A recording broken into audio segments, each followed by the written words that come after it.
Social मीडियामुळे जसं मगाशी म्हटलं तसं की ते बघून म्हणजे ते शेवटी आभासी विश्व आहे. तर त्यात दिसणाऱ्या गोष्टीही सगळ्या खऱ्या नसतात किंवा त्या तात्पुरत्या असतात.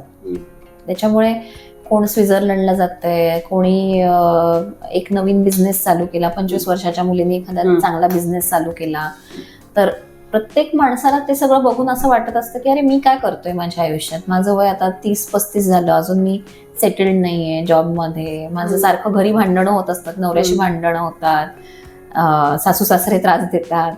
तर आपण सतत ही तुलना डोक्यात कुठेतरी चालू होते. आपण कितीही कॉन्शियसली म्हटलं ना, नाही मी नाही तुलना करत, मला माहिती आहे ते सगळं खोटं आहे, पण आपण तेच जेव्हा बघत राहतो, त्याच्यात खूप वेळ घालवतो, तेव्हा त्या गोष्टींचा जे आपण बघतो त्याचा इम्पॅक्ट आपल्या मेंदूवर आणि आपल्या विचार करायच्या प्रक्रियेवर होत असतो.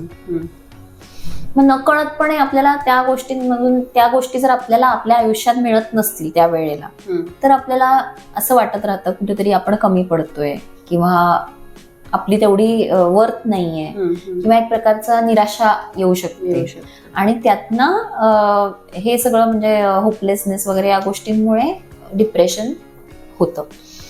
आणि दुसरी गोष्ट अशी, हे म्हणजे लहान मुलांमध्ये जास्त होतं मोठ्यांपेक्षा, कारण मोठ्यांना कसं किमान एक आपण 40-50 कडे आलो की आपल्याला काही गोष्टी माहिती असतात की हे आभासी आहे, हे खरं नाहीये. बरोबर. थोडंसं नाही म्हटलं तरी वयाप्रमाणे आपल्याला थोडंसं विजडम आलेलं असतं. पण लहान मुलं असतात ती आता 11, 12, 13व्या वर्षी त्यांचं वय असं असतं की ते खूप पटकन इन्फ्लुएन्स होतात एखाद्या गोष्टीमुळे. एखादं काहीतरी पाहिलं त्यांनी, हे सगळ्या ऍडव्हर्टायझिंग कंपनीज हे स्टार्सना आणून ऍडव्हर्टाईज कसं करतात, त्यातनं काय त्यांना फायदा होतो, कारण ही लहान मुलं जी असतात 20-25 वयोगटापर्यंत जी आहेत लोक, ती खूप इझिली इन्फ्लुएन्स होतात. बरोबर.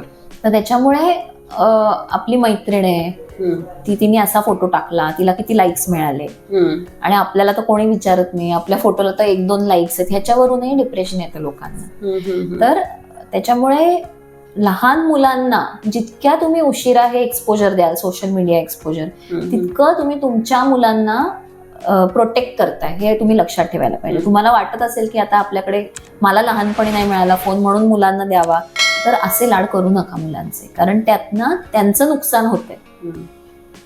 तुम्ही जितक्या लवकर मुलांना फोन हातात द्याल तितक्या गोष्टींना तुम्ही त्यांना एक्सपोज करताय हे लक्षात ठेवा.